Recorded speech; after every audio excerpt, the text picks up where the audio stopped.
Welcome back to another episode of the Outdoor Adventures Hunting Podcast, heard on Brownfield Ag News and Agra America. I'm Brownfield anchor reporter Brent Barnett. Today's show is sponsored by Beck's. At Beck's, we are and will remain farmers at heart. On today's show, we head to the state of Nebraska to learn more about a program that helps feed those who are hungry. Jordan Rhea is with us today, coordinator of the Hunters Helping the Hungry program with the Nebraska Game and Parks Commission. Jordan, thanks a lot for joining us here on Outdoor Adventures. How are you doing today? I'm good. Yeah, thanks for having me. Yeah, really appreciate you taking some time to join us. And, as we get started, could you tell us more about your career with Nebraska Game and Parks and just some of the work that not only you do day to day, but also the commission? Yeah, so I started with the Nebraska Game and Parks Commission working in our parks division. So I worked at one of our parks, specifically an education center, teaching kids about outdoor activities. Then I moved over into the wildlife division, working more with conservation. We do a lot of prescribed burning in education. We do different red cedar removal projects and things like that, as well as working with some of our endangered species in the state and activities such as that. So I specifically work with some of the grants that fund our conservation projects. And then I run our Hunters Helping the Hungry program as well. Well, we're excited to learn more about it. Obviously, the archery season well underway for deer hunting in the state. And I know Nebraska is a really popular state for hunting.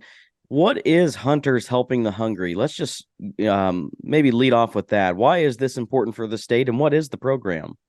Yeah, so the program is a completely donation-funded program. So we run completely off of donations from hunters and civilians who want to donate as well, or other citizens. So we contract with processors across the state who work for us then to accept deer that hunters donate to the program to process and then give to food banks across the state.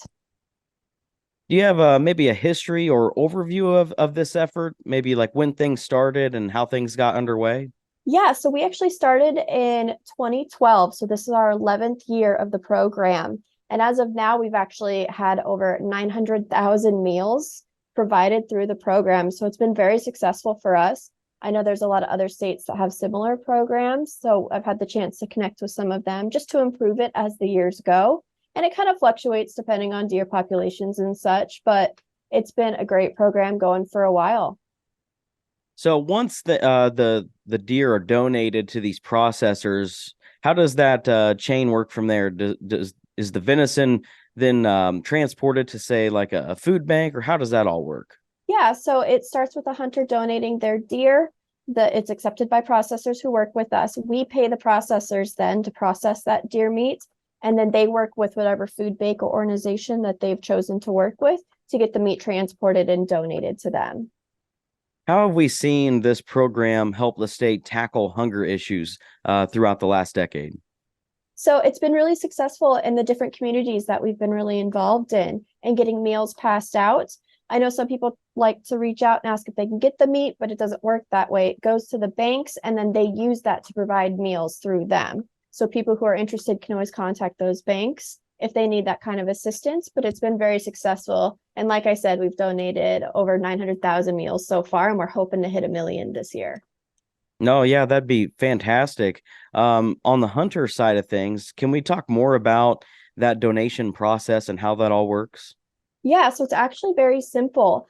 We accept only whole field dressed deer, and we do allow hunters to keep the head if that's what they would like to do. But we accept those. They just take them to the processor. They sign off on a sheet of paper that says that they are donating it to the program and transferring ownership of that deer to the processor for the time being. And that's it. It's very simple and it costs them nothing. Okay, that was my next question. If there were any processing fees. Yep, those are provided and paid for by us. So the hunter does nothing. The processor just processes it and then we pay them. So all of that comes from donations that we receive for the program. Now, I assume you have maybe a list of lockers that participate. How do they find a locker in their area? I guess that do take deer for this Hunters Helping the Hungry program. Yeah, so our list kind of varies year to year. We have a few processors that have actually been with us since the very beginning.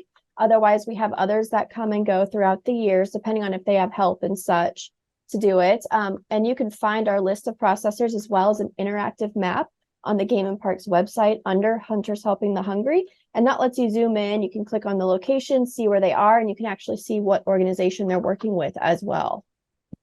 Now, do you accept deer harvested in other states, or is it primarily just Nebraska? How does that work? So it's primarily just Nebraska. It's all based just in Nebraska.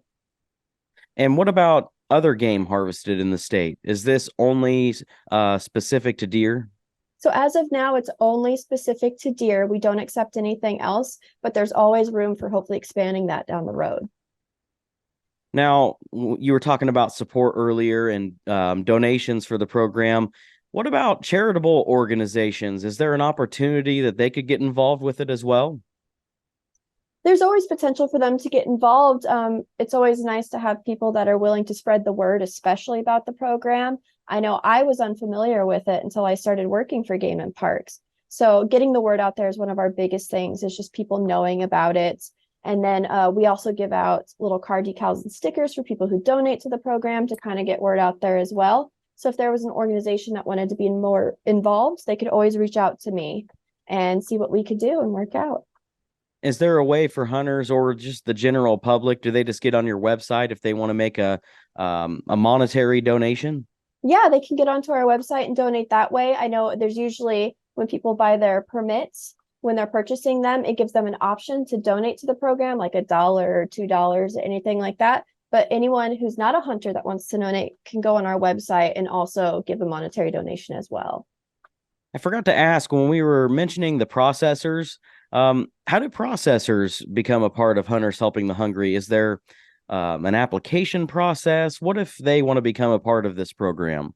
Yeah, so there is an application that's available on the website under the Hunters Helping the Hungry link as well. And they can always reach out to me with questions. My information's on there to reach out to me. The application's there. So they just send that to me, and then I work with them to get a contract put together between us. And then that's it, and we're off. As far as deer donations from hunters, how have things gone in recent years? And are you expecting a busy season this year? So we've had a couple of slow years the last couple of years. Like I said, it fluctuates with populations. And so it just kind of depends. I know a couple of our processors in certain areas exceed the amount of donations they can take, and some of them don't really get that much. It just depends year to year. We had a couple of slow years, but we're hoping to pick up a little bit more this year.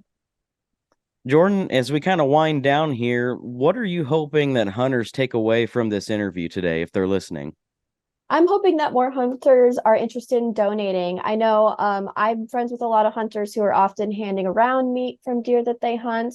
I'm hoping that we can get more people involved in donating whole deers. And a lot of our permits have bonus deer tags on them in case they want to hunt for a second deer. And I'm hoping that hunters take away that they can do that if they're interested, and then donate that deer so it doesn't go to waste, if that's something that they're concerned about as well. So I just really like to get a little more people involved in the program and a little more involvement in it. Well, it sounds like a really cool program that's been going on for well over a decade now. Jordan, if anyone wants some contact information, what's the best way they can learn about some background on Hunters Helping the Hungry? So they can go to our website for Nebraska Game and Parks, which is outdoornebraska.gov/Hunters Helping the Hungry, to look for more information. And then, like I said, my information's on there if somebody wants to reach out and has any more questions. Well, thanks a lot for taking some time out of your schedule here to join us and talk about Hunters Helping the Hungry. Hope you have a good year this year, and maybe we can get an update after the season. Yeah, I'd love that. Thank you so much. Absolutely. Again, that's Jordan Rhea, coordinator of the Hunters Helping the Hungry program from the Nebraska Game and Parks Commission. And you're listening to Outdoor Adventures from Brownfield Ag News. I'm Brent Barnett.